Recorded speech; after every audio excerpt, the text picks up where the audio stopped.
Alright. So, Geoff, you just had a birthday. Yeah. Yes. We won't say the number, but No. I figured it would be fantastic to share you with the world and all of your strangeness, weirdness. Yes. Yes. Yes. I have embraced my weirdness. Yes. So, tell us about when you moved to Houston in, what was it, the 70s? Yeah. Yes. Actually, I moved to Houston in '69, and I moved with my family, and we lived in Pasadena for a little while, and then we moved to LaPorte, and I went to junior high, and I graduated from LaPorte High School, and gave LaPorte kind of a deal that I'll never forget. My senior year, I met a girl named Gina, fell madly in love, and we kind of tore LaPorte up our senior year. It was different. They didn't quite know what to do with us, and in fact, several years later, when I was carpooling with my then sister-in-law, one morning she started telling me about the Gina and Geoff that had been in LaPorte. She had no idea she was sitting beside Geoff. So that was kind of interesting. And then when I was just about to turn 18, Texas dropped the drinking age to 18, so Gina and I could go to the bars. You know, that was a big part of our deal, going to the bars. And even when Gina and I split up, my best friend Douglas and I had a routine on Friday night. I'd work, we'd get off, we'd go see the Rocky Horror Picture Show, and then we'd go to the bars. And what was Montrose like back then? Tell us about Montrose back then, because it's changed a lot. Oh my God, it's nothing like it was. In the 70s, it was kind of rough. I mean, there were a lot of old houses and old buildings, and the gays came in and bought a lot of the old houses and redid them, and there for about a 5-year period, I mean, Montrose was solidly gay. You didn't have straight people in it. And it was just, you could park your car along,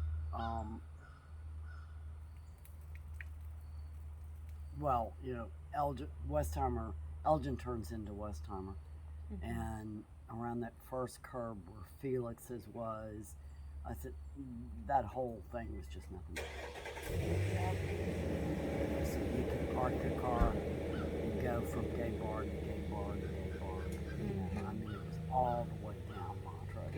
I mean, in Westheimer. Yeah, because the only place where you can do that now is right off of Fairview. Yeah. And then there's only like, I think 6 or 7 Lene bars.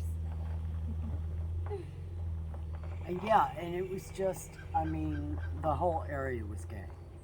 I mean, you felt kind of, even though nasty things did happen, you kind of felt safe in that on Westheimer. And, you know, because it was just queer. The whole area was just queer. And then rich straight people started moving in and tearing houses down and building, you know. Beige. Yeah, and beige. over the years it just, you know. Yeah. And you used to have really cool things like the Westheimer Arts Festival. I mean, it was just all up and down Westheimer. There was no fee to get in. You just went from place to place and looked at artists and the jewelry, and it was really cool. It was really cool. And then slowly it just, you know, wasn't queer anymore. Of course, in the 80s you had the AIDS epidemic, which really knocked the hell out of the gay community. We lost so many people. Yeah, you lost your best friend. I lost my best friend in '87. And I swear one year the only social thing I did was go to funerals. and that sucked. Yeah. So it was a lot different back then. Yeah.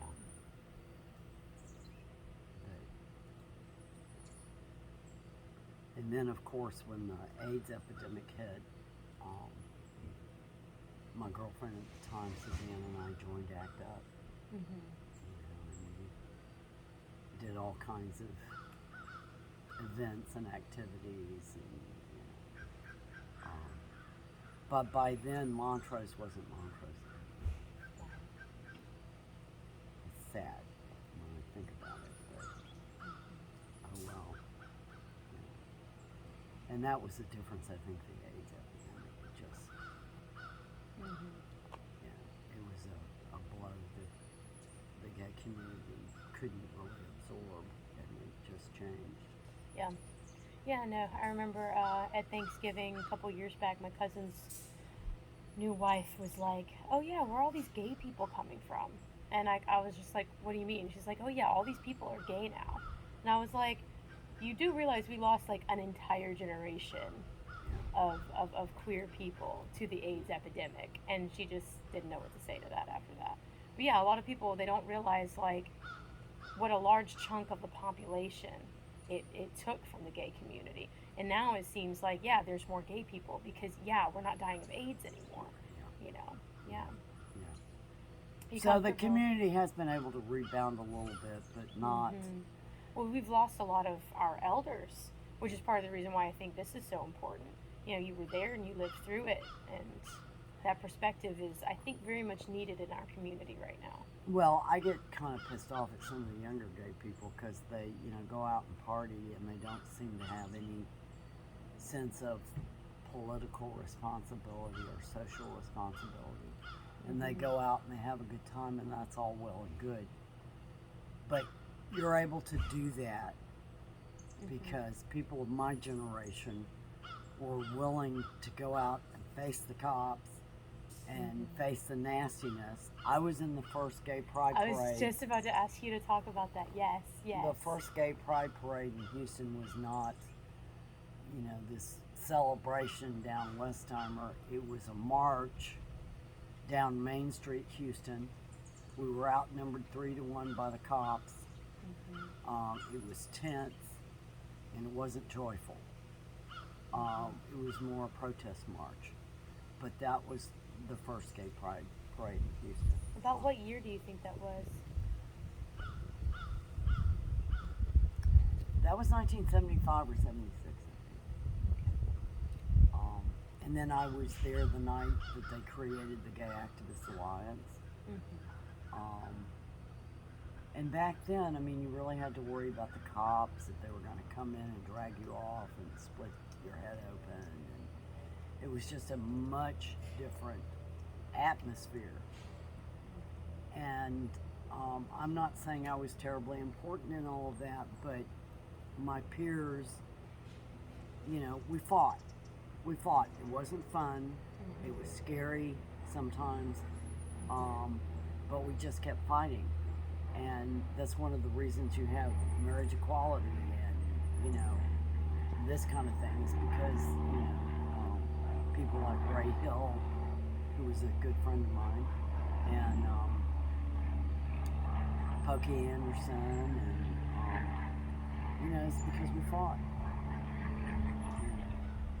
Are you comfortable talking about your transition? Yeah. Because you have probably one of the most interesting transition stories, and I just love it. Well, I was diagnosed as transgendered when I was 16. Yeah, because back then it was like a diagnosis. Like it was considered a mental illness, right? Yeah. And my parents realized I was a little odd, and they took me to this psychiatrist. And he said, well, I have good news and bad news. And good news is that she's completely normal for a 16-year-old boy. The problem is, she's not a boy. So they made the diagnosis, and I lived with it for a while. And then when I was in my 30s, I went to another psychiatrist, and she decided that I should transition. So I started in the program where you, and back then, I'm not sure how it is now because I hear these people say, oh, I'm trans, and then a couple of months later they're saying they're going to have surgery. Mm-hmm. When I was in the program, you had to live as a man for a year. Mm-hmm. And you got hormones and you got whatever. And then you had to go up before a panel of 5 psychiatrists and they had to approve you for surgery. Wow. Yeah, the gatekeeping. Yeah. Yeah, a lot of the gatekeeping is gone nowadays. And I think that's a bad thing. Think so? Yeah, I do. So I got into the program and I was like 3 weeks away from my top surgery, Mm-hmm. and I decided that maybe surgery wasn't right for me. Mm-hmm. And at the time and kind of now, I still think maybe it was cowardice on my part to an extent. Mm-hmm. But I had a child, and I couldn't see doing that to him. And people are going to get upset with me, but Mm-hmm. they can't make you a man. Yeah. They can take your boobs and redo your chest, but that's all they can do. Mm-hmm. The lower part of the surgery is nothing. I mean, there's nothing they can do. Yeah. And I thought, well, damn, I don't want to live with a sock in my pants for the rest of my life, so Right. I decided to stay female. Mm-hmm. Wasn't And I heard that the surgeries at that time too, like, were pretty mutilative to Yeah. someone with a vagina, and that it would even make sex less Yeah. fun. Yeah. Yes. And I decided that it was kind of mutilating my body. My Mm-hmm. female body had served me well. Wasn't anything wrong with it. Did I want to mutilate my body? No, I didn't. Mm-hmm. So I decided to opt out of surgery. Mm-hmm. A decision which, now that I'm older, I'm so thankful I made. Mm-hmm. Because I've got trans friends that went through surgery, and they kind of regret it. Yeah, in their old age. Yeah. Yeah. And I don't have to regret it. Yeah. You know. Why do you suspect that might be? Because I think partly that they realize that the transition surgeries for F to M's basically was mutilation. Mm-hmm. You got a male chest, but so what? Mm-hmm. You know, I can wear a sports bra. The other day I wore a sports bra and had my hoodie on, and I got SIRS everywhere I went. Mm-hmm. You know. The voice really, I think, confuses people. Well, and the hair. Yeah, because you can definitely tell that you've been on testosterone for a while. No, I Yes. have. You can still see my Adam's apple sometimes, and I've got real thick Mm-hmm. vocal cords, and when I was on testosterone, my voice just got deeper and deeper and deeper. Mm-hmm. And that's something else they don't tell you. Once you're on testosterone, weird things happen to your body. Mm-hmm. And even when you stop testosterone, they don't go back. Yeah, no, for Yeah. sure not. Yeah. And, so. Yeah, because something that more people are actually talking about, and I had to Google it, bottom growth. You made some jokes about bottom growth before, and I didn't know like what terminology that was, but apparently the kids nowadays are calling it bottom growth. Oh, and the clitoris elongates on Yes. testosterone. Yes. It does. Well, some some trans folks that are transitioning and are on testosterone, they're trying to, they do different things to keep the bottom growth from happening. And so there's this whole thing where like they're actually talking about bottom growth being an important aspect of being on testosterone. People are trying to take back like the pride of having the bottom growth, because people judge vaginas worse than they judge anything else. I feel like so. Well, mine elongated, Mm-hmm. and when I stopped the testosterone, it never went back. Yeah. And I know that sometimes when I put on jeans, and I was doing something the other day, and I was like, God, this is rubbing me, this is hurting. Yeah. And I realized what was going on, and most women don't have to deal with that, but Yeah. It's just a side effect of the testosterone. Yeah. But they never tell you the shit isn't going to go back. Right. Yeah. Yeah. My voice never actually went back. I can deliberately raise it up a little bit, but then I get tired and it just goes back. Yeah. You know? Just goes back. I love it. You know, there's nothing I can do about it. And Yeah. I just. When I sleep over and I hear you first thing in the morning, if someone calls you, I'm like, I remember the first time I stayed the night at your place and I heard you on the phone in the morning. I was like, is there a man in here? You know? And this is before you told me about your trans journey. And I was like, oh, okay. I thought you were just a sultry, older woman with that deep, sultry voice, No. That's the result of my testosterone. Yeah. And testosterone makes you crazy. Oh, yeah? Yeah, I know. I understand men a lot better now because you want to fuck a tree, you really do. But I got through that, and like I said, I think some friends were disappointed when I didn't transition. But that's a very personal thing. Yeah. You know, now I still have the deep voice. I still have the, what do you call it, bottom growth. And I have to shave my chin every day. But, you know, other than that, I'm real happy with my decision. Okay. And let's talk about non-binary as an identity for you, because you've kind of embraced it the last year or so. Yeah. Well, a friend of mine that's a therapist suggested that I had split personalities. There was the Stephanie and the Geoff side.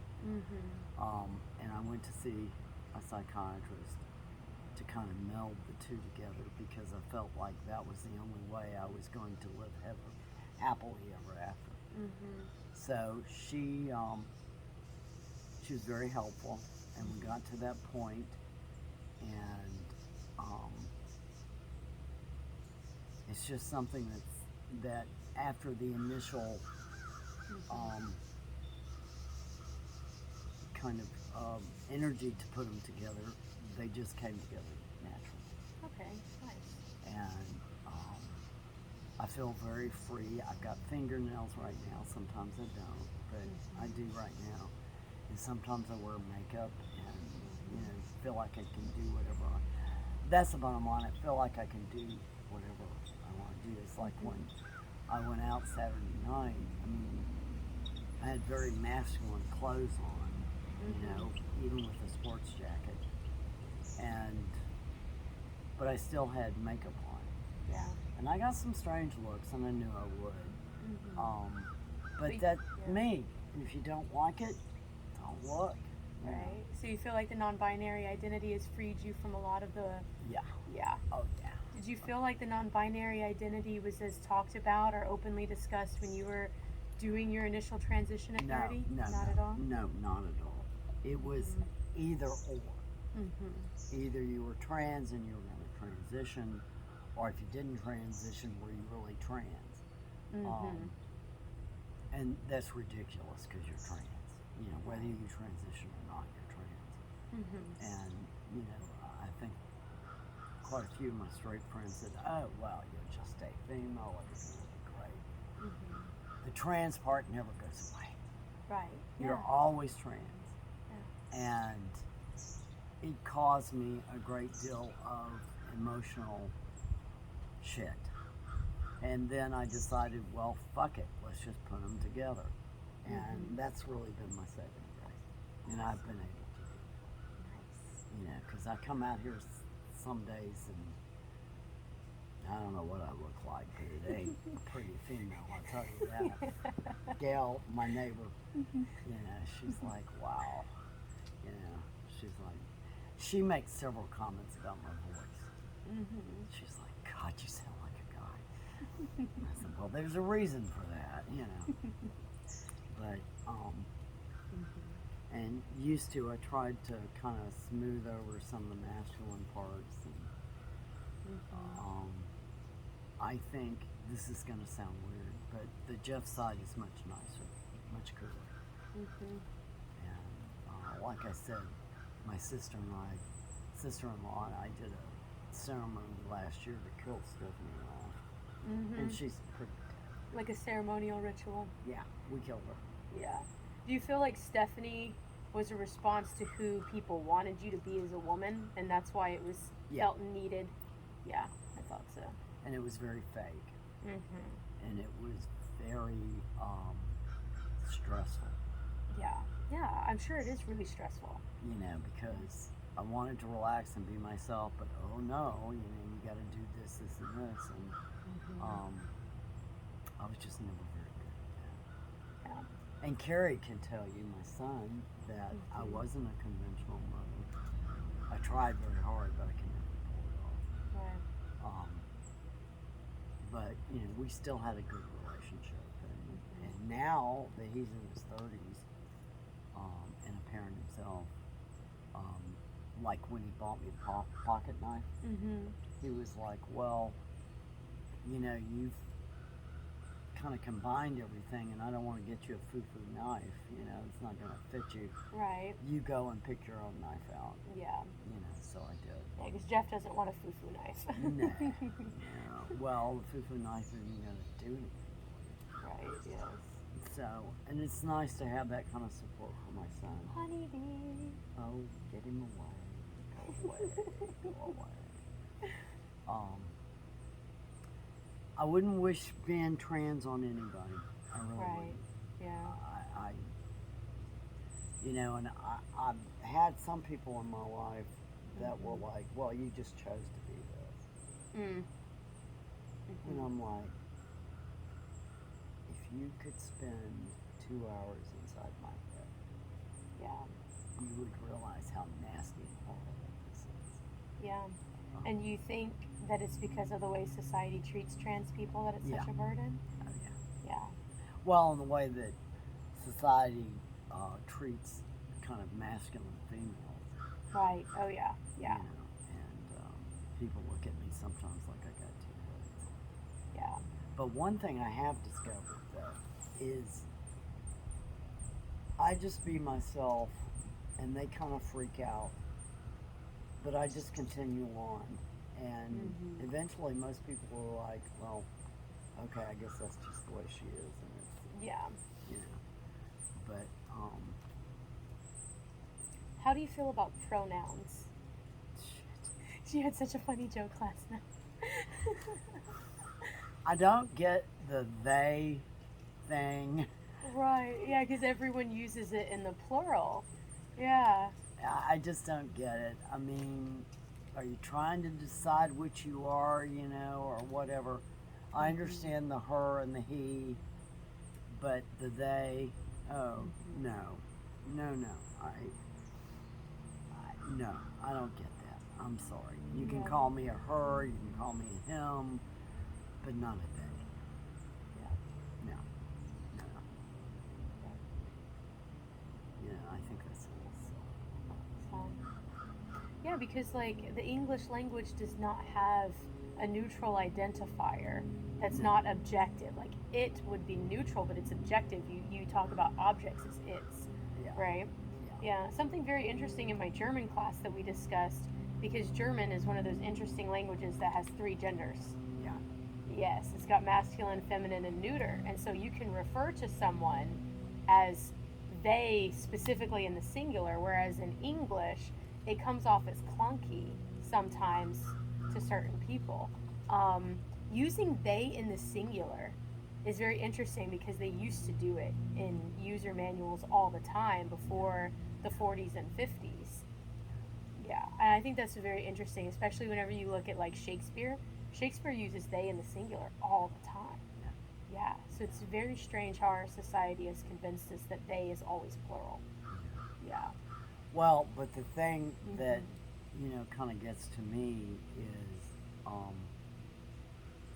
technically I'm a she.